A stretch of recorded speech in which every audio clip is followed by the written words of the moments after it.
Hi guys, and welcome back to my channel. In today's video I am going to be sharing with you some Super Bowl food idea recipes. I have like a couple dip recipes, a couple other like side dish appetizer type recipes to share with you. Let's see, I think I have 3, 4, 5, maybe 5 recipes, and then a super quick easy like cookie little recipe. And it's not even really a recipe, it's literally just me taking cookies out of a package and putting them in the oven. But anyways, and they're football related. But anyways, I'm gonna go ahead and get started with the video. Hopefully you guys enjoy these recipes, and let's get started. All right, so I'm making chicken enchilada dip, and to make this, you're going to want to combine in a bowl 2 cups of chicken cooked and shredded, and then you're going to add 1 block of cream cheese that's been softened, a 1/2 cup of mayo, 1 cup of shredded cheese, and 1 4-ounce can of diced green chilies undrained. Alright, so once you have that all mixed together, you're going to evenly spread it into a prepared baking dish that has been greased. Alright, then you're going to top the dip with another 1/2 cup of shredded cheese, and then you're going to bake it for 20 to 25 minutes in a preheated 350-degree oven. Alright, so here it is out of the oven, and then you're going to want to top this with some fresh cilantro before serving it with some tortilla chips. Also, you can beef up the dip by adding guacamole or pico de gallo, sour cream, anything like that as well. Alright, and there it is with some cilantro. It is ready to eat. Alright, so I am making a beer cheese dip, and to make this in a large bowl, you're going to want to combine 2 packages of cream cheese softened, a 1/3 cup of beer, 1 envelope of ranch dressing mix, and you're just going to combine all of that together with a hand mixer. And then once it's all combined and creamy, you're going to fold in 2 cups of shredded cheddar cheese, and then you can pour this mixture into a serving bowl. Alright, so once you have it in the serving bowl, you can serve this immediately, or you can put it in the fridge and get it chilled for later, and then you can just serve this up with some pretzels.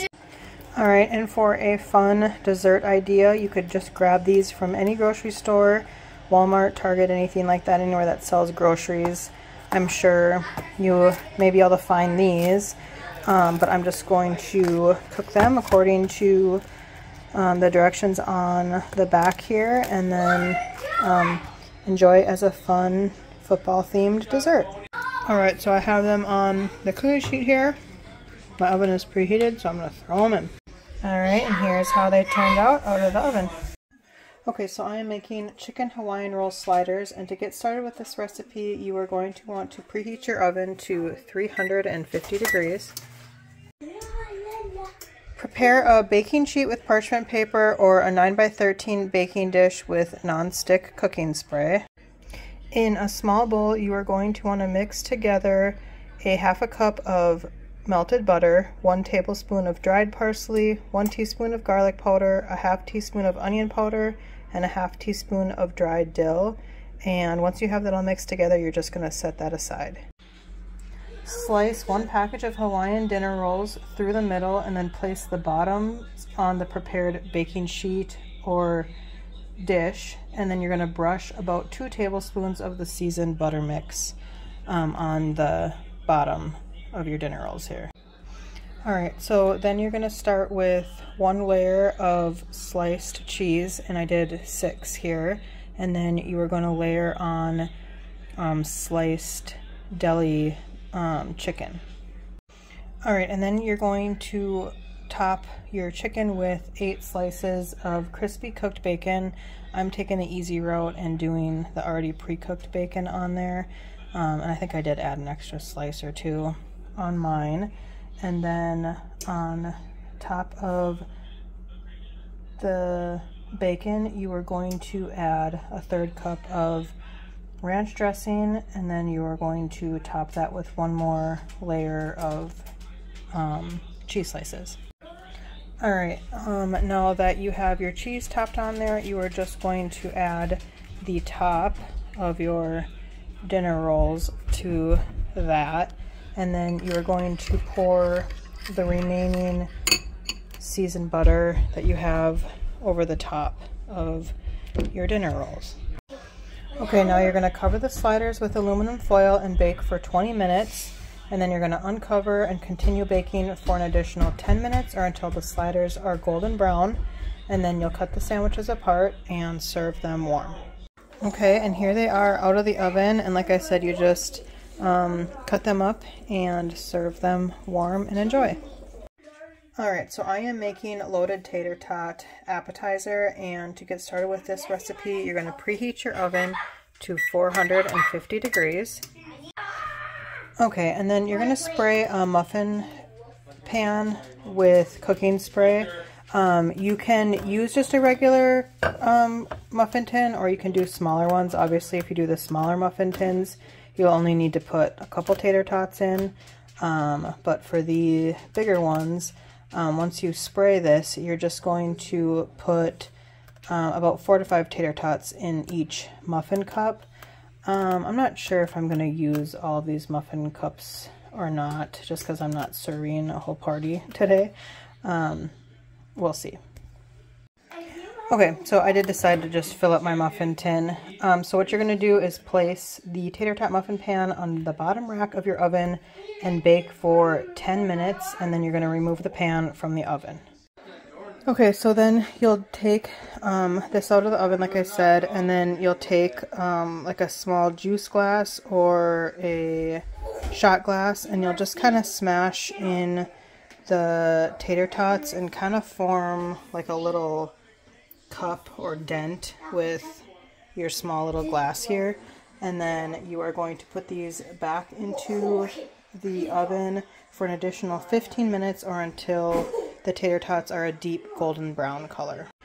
Alright, so once they are out of the oven, you're going to add 1 tablespoon of shredded cheese to each potato cup, and then you're going to bake for 4 to 5 minutes or until the cheese has melted. Alright, so once the cheese has melted, you'll take them out of the oven, and then you'll take them out of the muffin tin and put them onto a plate or platter or however you're going to serve them. And then you're just going to add some sour cream into the center. The recipe, again, I'm going easy route, and I just bought some real bacon bits, but the recipe does call for you to have like real cooked bacon, and then you're supposed to chop it up. But I just went this route, and then you're also going to want some green onions. Alright, and here is just one example for you guys. I'm not going to do all of these because, again, I think these will end up being leftovers and heated up again tomorrow. But if you're serving for a party at your Super Bowl party, you will obviously fill all these up with the sour cream, bacon, and onions. Alright, so for this recipe, I am making mini chicken quesadillas. And to make this recipe, you are going to mix in a bowl 1.5 cups of leftover finely shredded rotisserie chicken, 1.5 cups of shredded Mexican blend cheese, 1/3 cup of restaurant style salsa, 1/4 cup of chopped fresh cilantro leaves, and some salt and pepper to taste. And you're just going to mix this up until it is all well combined. Alright, then you're also going to need some street style tacos to put your mixture in. The recipe that I'm following, I'm changing up just a tad.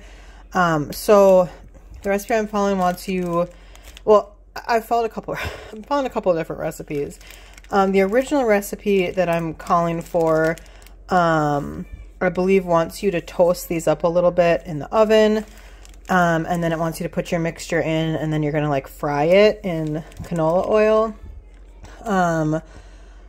But I'm following an air fryer recipe for the actual cooking part of this recipe. So my recipe is going to be a little bit different than the recipe that I'm going to have linked below. So just to let you know, so I'm kind of making a little bit of my own version of these. So what I'm going to do is I am going to take these street tacos and I am going to fill half of them with my chicken mixture. Also, the recipe that I'm following, if you like refried beans, you'll also want to put some refried beans down first on half of your tortilla shell, and then fill it with, put your chicken mixture on top of the refried bean mixture.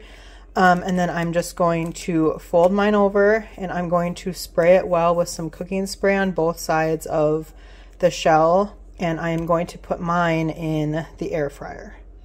Alright, so I'm getting my air fryer preheated at 400 degrees, so that's what I will cook my quesadillas at, and I will do 400 degrees, and I'll do 4 minutes, and then I'll flip them, and then do another 4 minutes. I believe we'll see how well they're cooking at the first 4 minute mark.